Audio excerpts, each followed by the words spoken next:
السلام علیکم ورحمۃ اللہ وبرکاتہ۔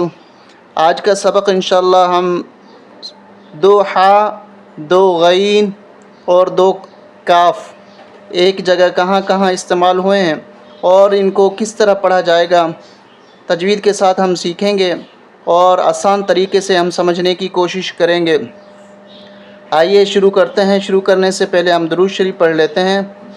اللہم صلی علی محمد وعلی آل محمد كما صليت على إبراهيم وعلى آل إبراهيم إنك حميد مجيد اللهم بارك على محمد وعلى آل محمد كما باركت على إبراهيم وعلى آل إبراهيم إنك حميد مجيد أعوذ بالله من الشيطان الرجيم بسم اللہ الرحمن الرحیم۔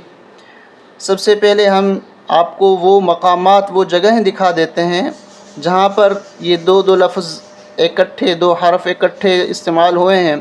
یہ آپ اسکرین پہ آپ دیکھ رہے ہیں، یہ سورہ بقرہ کی آیت نمبر 235 آیت ہے۔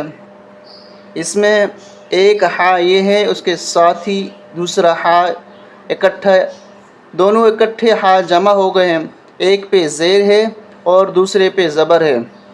اب دوسری جگہ دیکھتے ہیں جہاں دو غینیں اکٹھی استعمال ہوئی ہیں۔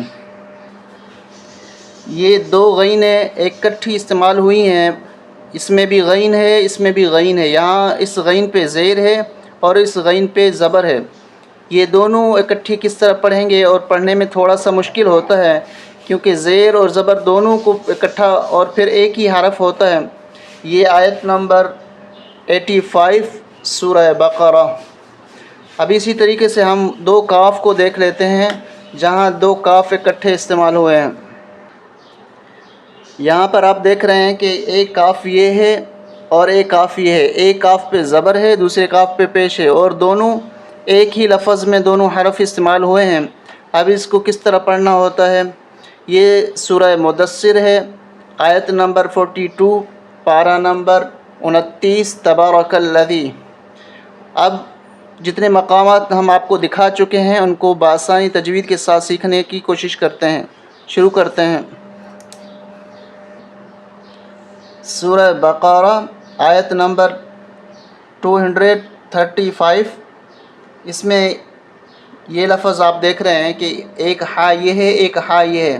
اب اس کو کس طرح پڑھیں گے؟ وَلَا تَعْزِمُوا، یہاں سے پڑھتے ہیں وَلَا تَعْزِمُوا وَلَا تَعْزِمُوا عُقْدَةَ النِّكَاحِ وَلَا تَعْزِمُوا عُقْدَةَ النِّكَاحِ حَتَّى عقدة النکاح حتى حی اور حتى ولا تعزموا عقدة النکاح حتى۔ یہ آیت آپ اس آیت کو یہاں پر آپ نے سیکھا۔ اسی طریقے سے سورہ کہف کی آیت ہے لا ابرح حتى لا ابرح حتى، وہ بھی جگہ آپ کو دکھا دیتے ہیں جہاں دو ہا اکٹھے استعمال ہوئے ہیں۔ دو ہا قرآن میں ایک جگہ، ایک سورہ بقرہ میں اور ایک سورہ کہف میں، یہ دو جگہ ہیں جہاں پر اکٹھے دو ہا آ رہے ہیں۔ یہ سورہ کہف ہے اور سورہ کہف کی آیت نمبر 60 آیت ہے، پارہ نمبر 15، سبحان الذی۔ یہاں پر ایک ہا یہ ہے، ایک ہا یہ ہے، اور دونوں اکٹھی استعمال ہوئی ہیں۔ اب اس کو کس طرح پڑھیں گے؟ لا ابرح حتى لا ابرح حتى ابلغ لا ابرح حتى ابلغ۔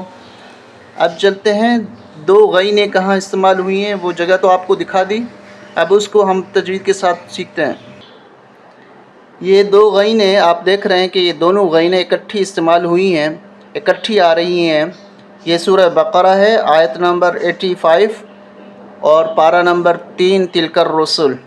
یہاں پر کس طرح پڑھیں گے؟ وَمَن يَبْتَغِ غَيْرَ الْإِسْلَامِ وَمَن يَبْتَغِ غَيْرَ الْإِسْلَامِ۔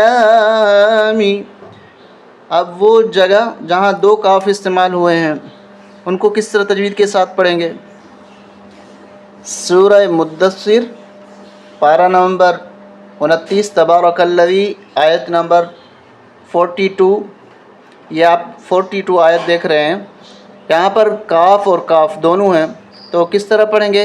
ما سلککم